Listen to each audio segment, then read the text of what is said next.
नमस्कार. श्री स्वामी समर्थ.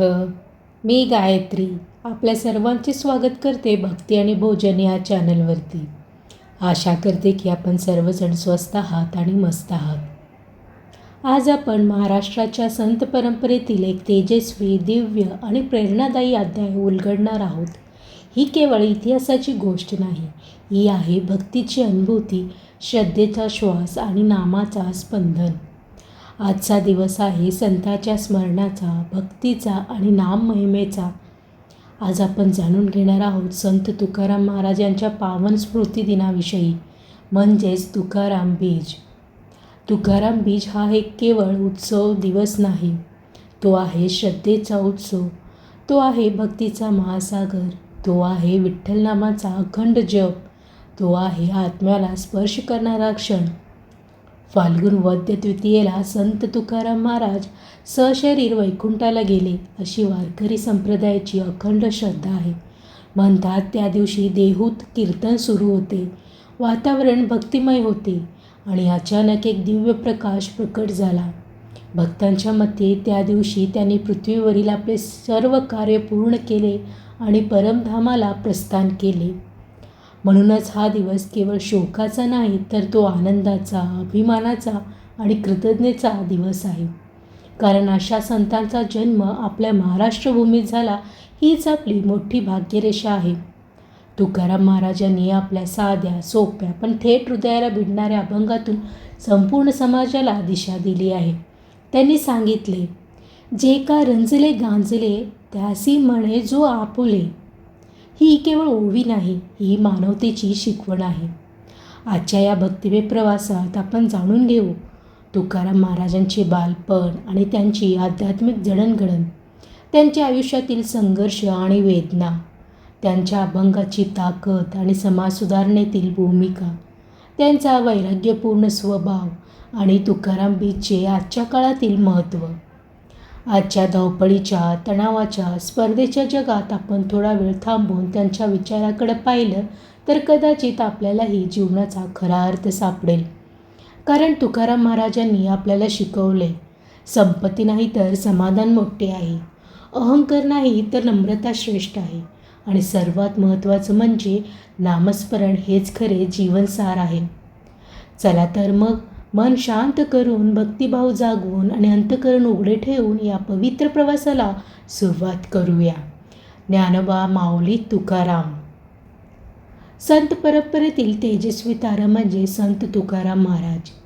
त्यांचा जन्म इसवी सन 1608च्या सुमारास पुणे जिल्ह्यातील पवित्र भूमीत देहू येथे झाला. देहू हे केवळ गाव नाही, ती आहे भक्तीची भूमी, नामाचा निनाद घुमवणारी भूमी. त्यांचे वडील बोल्लोबा आंबिले हे साधे व्यापारी होते, पण मनाने अत्यंत धार्मिक. आई कंकाई या अत्यंत श्रद्धावान, करुणामयी आणि विठ्ठलभक्त स्त्री होत्या. घरात सतत विठ्ठल नामाचा गजर, अभंगाचे गायन, कीर्तनाची परंपरा. अशा वातावरणात तुकाराम महाराजांचे बालपण फुलले. लहान वयातच त्यांना नामस्मरणाची गोडी लागली होती. इतर मुलं खेळत असताना तुकाराम कधी मंदिरात जाऊन बसत, तर कधी विठ्ठल नामाचे नाम घेत असत. त्यांच्या मनात लहानपणापासूनच एक विलक्षण संवेदनशीलता होती. कोणी दुःखी दिसले की त्यांना वाईट वाटायचे, कोणी भुकेला असेल तर त्यांना अस्वस्थ व्हायचं. त्या काळातील समाजस्थिती अत्यंत कठीण होती. जातीभेद प्रखर होता, अंधश्रद्धा मोठ्या प्रमाणात होत्या, गरीब आणि श्रीमंत यांच्यात प्रचंड दरी होती. धर्माच्या नावाखाली कर्मकांड चालत होते. पण या सर्व परिस्थितीतही तुकाराम महाराजांच्या मनात कटुता नव्हती. त्यांच्या मनात होता प्रेमाचा झरा, करुणेची नदी आणि सर्वांना एकत्र आणण्याची इच्छा. लहान वयातच त्यांच्यावर संसाराची जबाबदारी आली. आईवडिलांचे निधन झाले आणि घरातील व्यापार, शेती, कुटुंब हे सर्व सांभाळण्याची वेळ त्यांच्या खांद्यावर आली. त्यांनी प्रामाणिकपणे व्यापार केला, लोकांना कधी फसवलं नाही. नफा कमी मिळाला तरी त्यांनी अन्यायाचा मार्ग स्वीकारला नाही. पण नियतीची परीक्षा इथेच संपली नाही. जीवनाने त्यांना पुढे आणखी कठीण प्रसंग दाखवले. दुष्काळ, कर्ज, कुटुंबियांचे निधन या साऱ्या वादळांनी त्यांच्या आयुष्याला हादरे दिले. पण या सगळ्या वादळामध्ये एक गोष्ट अढळ राहिली, त्यांचा विठ्ठलावरचा विश्वास. लहानपणापासूनच ज्यांच्या मनात भक्तीचे बीज रोवले गेले होते, ते बीज आता संघर्षाच्या प्रवासात अधिकच बळकट होत गेले. तुकाराम महाराजांचे बालपण आपल्याला शिकवते, संस्कार किती महत्त्वाचे असतात. घरातील वातावरण व्यक्तिमत्व घडवते आणि लहान वयात पेरलेले श्रद्धेचे बीज आयुष्यभर साथ देते. अशा या साध्या, संवेदनशील आणि करुणामयी बालकाने पुढे संपूर्ण महाराष्ट्राला भक्तीचा मार्ग दाखवला. आता आपण पुढे पाहू त्यांच्या आयुष्यातील संघर्ष आणि वेदनांचा काळ. संत तुकाराम महाराजांच्या आयुष्यातील सर्वात कठीण आणि वेदनादायी काळ म्हणजे दुष्काळाचा काळ. तो काळ कल्पना करा. पाऊस नाही, शेती कोरडी, धान्य नाही, लोक भुकेने व्याकुळ. महाराष्ट्रात भयंकर दुष्काळ पडला आणि या दुष्काळाने तुकाराम महाराजांचे आयुष्य अक्षरशः हलवून टाकले. त्या भयंकर संकटात त्यांच्या पहिल्या पत्नीचे निधन झाले, लहान मुलाचा मृत्यू झाला, व्यापार पूर्णपणे बुडाला, कर्ज वाढले, घरची परिस्थिती अत्यंत बिकट झाली. एकामागोमाग एक संकटे त्यांच्या दारी उभी राहिली. ज्यांच्या हृदयात करुणा होती त्या हृदयावर दुःखाचे वारे झाले. ज्यांनी कधी कुणाला फसवले नाही त्यांनाच नियतीने कठोर परीक्षा दिली. आपण स्वतःलाच विचारूया, इतकी संकटे आली असती तर आपण काय केले असते? देवावरचा विश्वास डळमळीत झाला नसता का? पण तुकाराम महाराज वेगळे होते. त्यांनी देवावरचा विश्वास सोडला नाही. त्यांनी विठ्ठलावरचा आधार सोडला नाही. त्यांच्या मनात एकच नाव होतं, विठ्ठल. एकच आधार, नामस्मरण. दुःखाने त्यांना खचवलं नाही, उलट त्या दुःखाने त्यांना अधिक संवेदनशील बनवलं. त्यांनी आपल्या वेदनांना शब्द दिले आणि ते शब्द झाले अभंग. ते म्हणतात, जे का रंजले गांजले त्यासी म्हणे जो आपुले. ही ओवी केवळ कविता नाही, ही समाजासाठी दिलेली दिशा, ही आहे करुणेची घोषणा. दुष्काळाने त्यांना शिकवले भुकेल्याची वेदना काय असते, वंचितांची हाक काय असते, गरिबांच्या डोळ्यातील अश्रू किती खरे असतात. त्यामुळेच त्यांच्या अभंगात केवळ भक्ती नाही तर आहे सामाजिक जाणीव, मानवतेचा संदेश, समतेची हाक. काही वेळा दुःख आपल्याला तोडते, पण काही वेळा तेच दुःख आपल्याला घडवते. तुकाराम महाराजांच्या आयुष्यातील हा काळ त्यांच्या संतपदाकडे नेणारा ठरला. संसारातील अस्थिरता पाहून त्यांच्या मनात वैराग्य जागृत झाले. त्यांना जाणवले, हे सर्व क्षणभंगुर आहे, खरे शाश्वत आहे ते फक्त नाम. संकटाच्या वादळातही ज्यांचा विश्वास अढळ राहतो त्यांनाच संतत्व प्राप्त होते. तुकाराम महाराजांनी दुःखाला शरण जाण्याऐवजी दुःखाला साधना बनवले. त्यांनी रडणे निवडलं नाही, त्यांनी रचना केली. त्यांनी तक्रार केली नाही, त्यांनी कीर्तन केलं. आणि म्हणूनच आज शेकडो वर्षानंतरही त्यांच्या वेदनेतून जन्मलेले अभंग आपल्याला आधार देतात. या संघर्षाने त्यांना केवळ संत बनवलं नाही तर समाजाचा मार्गदर्शक बनवले. आता आपण पुढे पाहू या संघर्षातून जन्माला आलेल्या त्यांच्या अभंगाची ताकद आणि समाजसुधारणेतील भूमिका. संघर्षाच्या ज्वालातून घडलेले व्यक्तिमत्व जेव्हा शब्दात उतरते तेव्हा ते शब्द साधे राहत नाहीत, ते समाजाला दिशा देणारे दीप बनतात. अशाच दीपस्तंभासारखे होते संत तुकाराम महाराज यांचे अभंग. संत तुकाराम महाराजांनी सुमारे 4,000हून अधिक अभंग रचले. हे अभंग केवळ काव्य नाहीत, ते आहेत जीवनाचे तत्त्वज्ञान, समाजाचे आरसे आणि भक्तीचा महामंत्र. त्यांच्या अभंगामध्ये आपल्याला दिसते नामस्मरणाचा अखंड महिमा, जातीभेदावर निर्भीड प्रहार, अहंकारावर कठोर टीका, साधेपणा आणि प्रामाणिकपणाचा पुरस्कार. तुकाराम महाराजांच्या मते या जगात सर्वात सोपी आणि सर्वश्रेष्ठ साधना म्हणजे नामस्मरण. ते म्हणतात, नाम घेतल्याने मन शुद्ध होते, अहंकार वितळतो आणि अंतःकरणात शांतता निर्माण होते. त्यांच्यासाठी विठ्ठल नाम हेच ध्यान होते आणि हेच वैभव होते. त्यांनी सांगितलं, आधी बीज ऐकले, नंतर वाढे फळ. या ओवीत मोठा अर्थ दडलेला आहे. जर आपण मनात श्रद्धेचे बीज पेरले तर जीवनात समाधानाचे फळ नक्की येते. त्या काळात समाजात जातीभेद प्रखर होता. उच्च नीच भेदभावाने समाज विभागलेला होता. पण तुकाराम महाराजांनी स्पष्ट सांगितले, ईश्वर सर्वांचा आहे. तो जातीपाती पाहत नाही. त्यांच्या अभंगामध्ये वारंवार दिसते. मानवतेपेक्षा मोठा धर्म नाही. त्यांनी समाजाला शिकवले, जन्माने कोणीही मोठे होत नाही, कर्मानेच माणूस महान होतो. तुकाराम महाराजांनी अहंकाराला सर्वात मोठा शत्रू मानले. धनाचा अहंकार, ज्ञानाचा अहंकार, पदाचा अहंकार हे सर्व अध्यात्मनाच्या मार्गात अडथळे आहेत. त्यांनी अत्यंत साध्या शब्दात सांगितले, जो नम्र आहे तोच खरा भक्त आहे. त्यांचे जीवन अत्यंत साधे होते. वेशभूषा साधी, राहणी साधी, बोलणे साधे. त्यांनी कधीही दिखाऊपणा केला नाही. त्यांनी सांगितले, भक्ती ही अंतःकरणाची असते, बाह्य प्रदर्शनाची नाही. त्या काळात धर्माच्या नावाखाली अनेक कर्मकांड चालत होते. लोक बाह्यविधीमध्ये गुंतले होते. तुकाराम महाराजांनी मात्र सांगितले, ईश्वराला दिखावा नको, त्याला हवे आहे निर्मळ मन.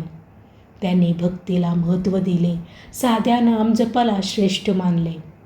त्यांच्या अभंगाने सामान्य माणसाला आवाज दिला. गरीब, शेतकरी, वंचित यांच्यासाठी त्यांनी शब्द लिहिले. त्यांचे कीर्तन ऐकण्यासाठी सर्व जाती धर्मातील लोक एकत्र येत. त्यांच्या विचाराने समाजात समतेची भावना निर्माण झाली. त्यांचे अभंग हे केवळ आध्यात्मिक नव्हते, तर सामाजिक क्रांतीचे बीज होते. तुकाराम महाराजांचा संदेश स्पष्ट होता. धर्म म्हणजे मानवता, भक्ती म्हणजे प्रेम आणि जीवनाचा खरा अर्थ म्हणजे साधेपणा. त्यांच्या शब्दात ताकद होती, कारण ते शब्द अनुभवातून आले होते. त्यांच्या ओव्या जिवंत आहेत, कारण त्या हृदयातून जन्मल्या आहेत. आजही त्यांच्या अभंगाचा गजर झाला की मन शांत होते आणि अंतःकरणात भक्तीची ज्योत प्रज्वलित होते. आता आपण पुढे पाहूया. त्यांच्या जीवनातील एक अद्भुत घटना, गाथा नदीत टाकण्याचा प्रसंग. संतांचे जीवन जितके प्रकाशमान असते, तितकाच त्यांच्या वाट्याला विरोधही येतो. संत तुकाराम महाराजांच्या बाबतीतही असेच घडले. त्यांचे अभंग गावोगावी पोहोचू लागले. सामान्य माणूस त्यांच्या शब्दात स्वतःचे दुःख पाहू लागला. त्यांच्या कीर्तनाला मोठी गर्दी होऊ लागली. पण समाजात काही लोकांना त्यांची वाढती कीर्ती खटकली. त्या काळात धर्मग्रंथ लिहिण्याचा आणि त्यावर भाष्य करण्याचा अधिकार काही विशिष्ट वर्गापुरता मर्यादित मानला जात होता. तुकाराम महाराज मात्र साध्या शेतकरी कुटुंबातून आले होते. त्यांनी संस्कृतऐवजी सामान्य लोकांना समजेल अशा मराठीत अभंग लिहिले. हे काही जणांना रुचले नाही. त्यांच्यावर आरोप झाले. त्यांच्या भक्तीवर प्रश्नचिन्ह उभे केले गेले आणि त्यांना सांगितले गेले, तुमची गाथा नदीत टाका. विचार करा, ज्याने आयुष्यभराच्या वेदना, अनुभव, श्रद्धा आणि नामसाधना शब्दात मांडले, त्यालाच ती सर्व नदीत बुडवायला सांगितले गेले. पण संतत्व म्हणजे अहंकाराचा अभाव. तुकाराम महाराजांनी वाद केला नाही, राग व्यक्त केला नाही. ते शांतपणे आपली गाथा घेऊन नदीकिनारी गेले. देहूच्या पवित्र इंद्रायणी नदीकाठी त्यांनी आपल्या अभंगाची पोथी नम्रपणे पाण्यात सोडली. तो क्षण किती वेदनादायी असेल. जणू एखाद्या आईला तिचे लेकरू दूर करायला सांगितले तसा तो प्रसंग. पण त्याने विठ्ठलावर विश्वास ठेवला. त्यांनी मनात म्हटले, हे सर्व तुझ्यावर सोपवले. कथा सांगते की 13 दिवस ते उपवास आणि नामस्मरण करत राहिले. त्यांच्या मनात किंचितही संशय नव्हता आणि 13व्या दिवशी ती गाथा नदीच्या पाण्यावर तरंगत परत आली.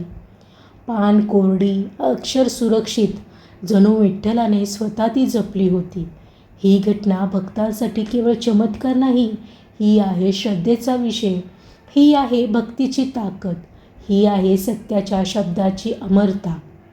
संत तुकाराम महाराजांनी त्या दिवशी सिद्ध केले, जे शब्द स्वार्थासाठी नसतात, जे शब्द अहंकारातून येत नाहीत, जे शब्द भक्ती आणि सत्यातून जन्मतात, त्यांना कोणीही नष्ट करू शकत नाही. ही घटना आपल्याला शिकवते, जर आपले कार्य शुद्ध आणि निस्वार्थ असेल तर वेळ जरी कठीण असला तरी सत्य टिकतेच. गाथा परत आली. पण त्यासोबत समाजालाही एक मोठा धडा मिळाला. संतांना कमी लेखू नका, भक्तीला कमी लेखू नका आणि सत्याच्या आवाजाला दाबण्याचा प्रयत्न करू नका. आजही तुकाराम गाथा वारकरी संप्रदायासाठी अत्यंत पवित्र मानली जाते. त्या प्रत्येक अभंगात संघर्ष आहे, श्रद्धा आहे आणि अनुभवाची ताकद आहे. ही घटना म्हणजे संतांच्या जीवनातील एक तेजस्वी अध्याय आहे, जो आजही प्रत्येक भक्तांच्या मनात अढळ श्रद्धा निर्माण करतो. आता आपण पुढे पाहू छत्रपती शिवाजी महाराज आणि संत तुकाराम महाराज यांची प्रेरणादायी भेट. इतिहासात काही भेटी अशा असतात की त्या केवळ दोन व्यक्तीची भेट नसते, ती असते दोन महान शक्तीचा संगम घटना.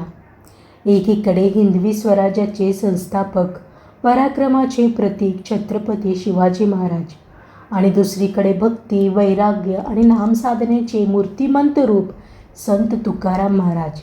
ही भेट म्हणजे तलवारीची आणि तांबोऱ्याची, राजसत्तेची आणि अध्यात्मानाची, शौर्याची आणि साधेपणाची भेट होती. कथेनुसार शिवाजी महाराजांना तुकाराम महाराजांच्या कीर्तनाची कीर्ती कळली. त्यांच्या अभंगातील विचार ऐकून महाराज अत्यंत प्रभावित झाले. ते देहूला गेले आणि संतांच्या कीर्तनात उपस्थित राहिले. कीर्तन सुरू होते. अभंगाचा गजर घुमत होता आणि त्या गर्दीत एक राजा साध्या वेशात बसून संतांचे विचार ऐकत होता. शिवाजी महाराजांना संतांचे वैराग्य आणि निर्भयता आवडली. त्यांनी संतांना सन्मान म्हणून सोन्याचा नजराणा पाठवला, पण तुकाराम महाराजांनी तो स्वीकारला नाही. ते म्हणाले, राजे, आम्हाला धनाची आवश्यकता नाही. आमचे खरे धन म्हणजे विठ्ठल नाम. विचार करा, ज्यांच्याकडे सत्ता आहे, संपत्ती आहे, सैन्य आहे, तो राजा नम्रपणे संतांसमोर उभा आहे आणि ज्यांच्याकडे काही भौतिक संपत्ती नाही, तो संत धन नाकारत आहे. हीच खरी अध्यात्मानाची ताकद आहे.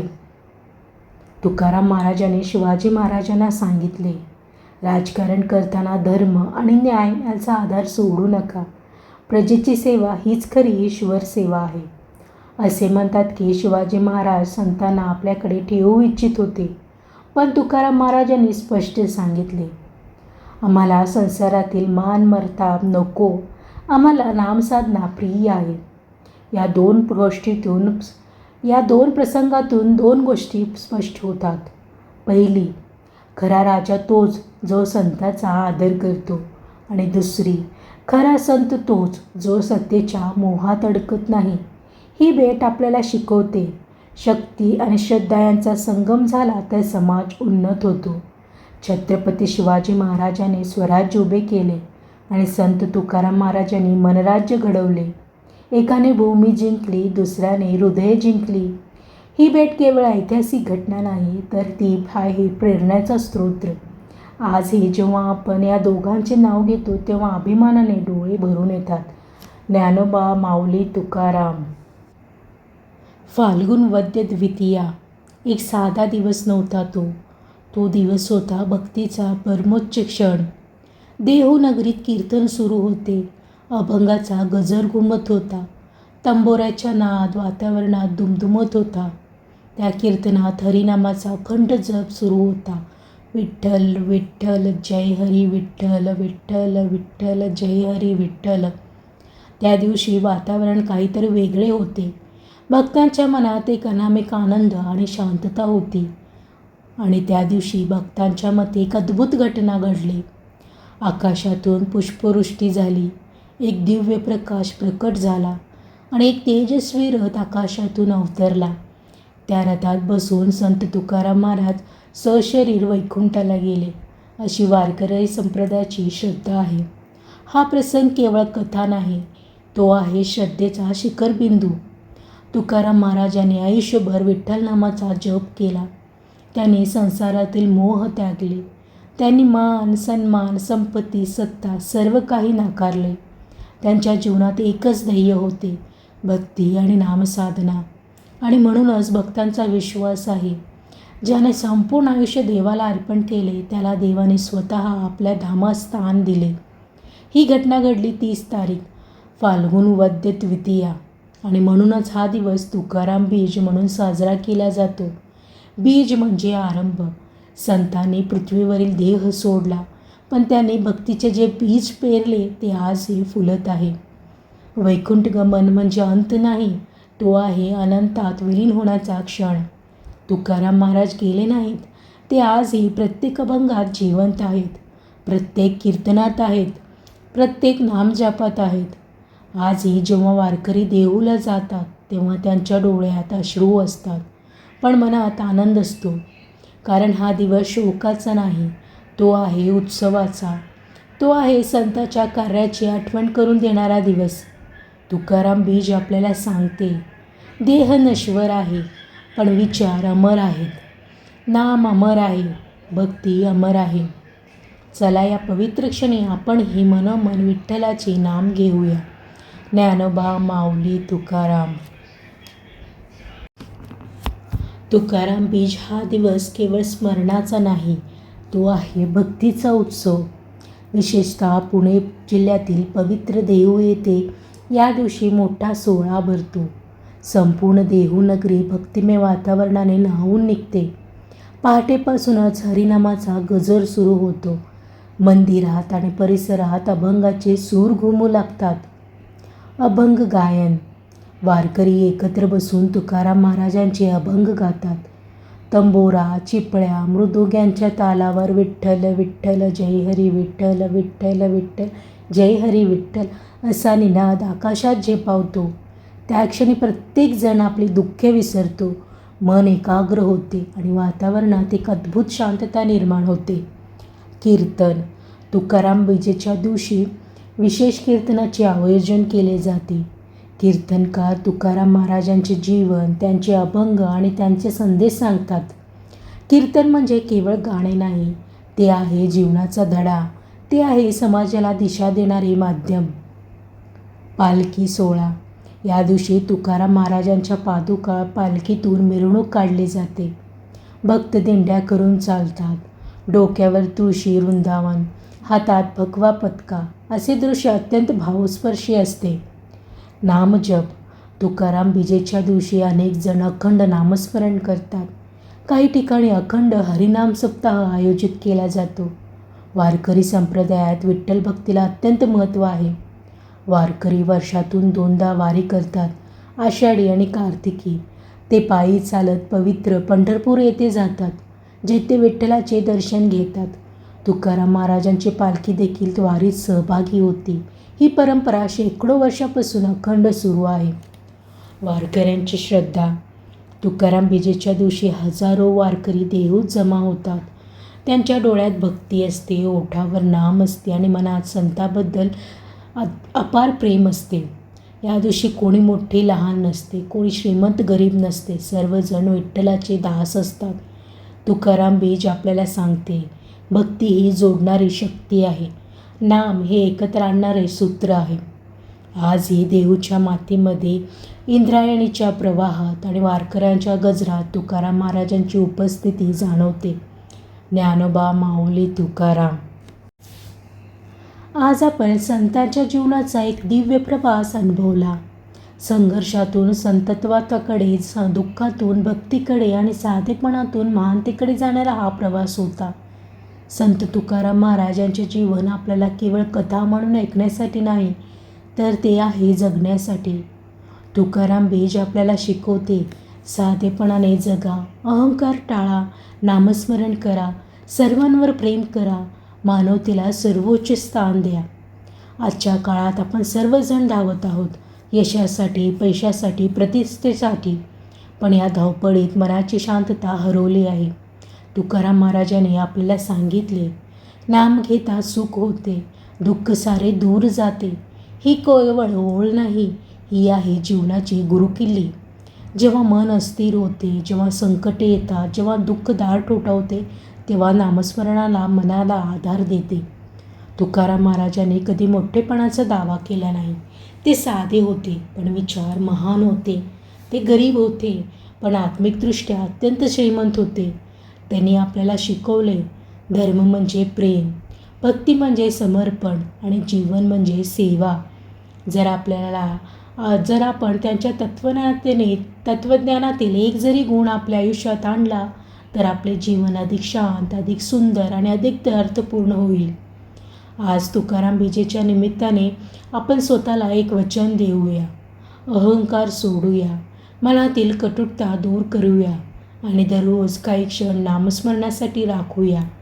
कारण संतांचा वारसा हा केवळ इतिहास नाही, तो आहे प्रेरणाचा अखंड झरा. चला या पवित्र क्षणी आपण सर्वजण एकत्र भक्तिभावाने म्हणूया. ज्ञानोबा माऊली तुकाराम. धन्यवाद. जर ही माहिती आपल्याला आवडली असेल तर भक्ती आणि भोजन या चॅनलला शेअर करायला, सबस्क्राईब करायला, लाईक करायला आणि कमेंट करायला विसरू नका. माहिती देताना काही माहिती चुकीची गेली असल्यास मी तुम्हा सर्वांची माफी मागते. मी गायत्री तुम्हा सर्वांचा निरोप घेते. पुन्हा भेटूया. तोपर्यंत नमस्कार. श्री स्वामी समर्थ.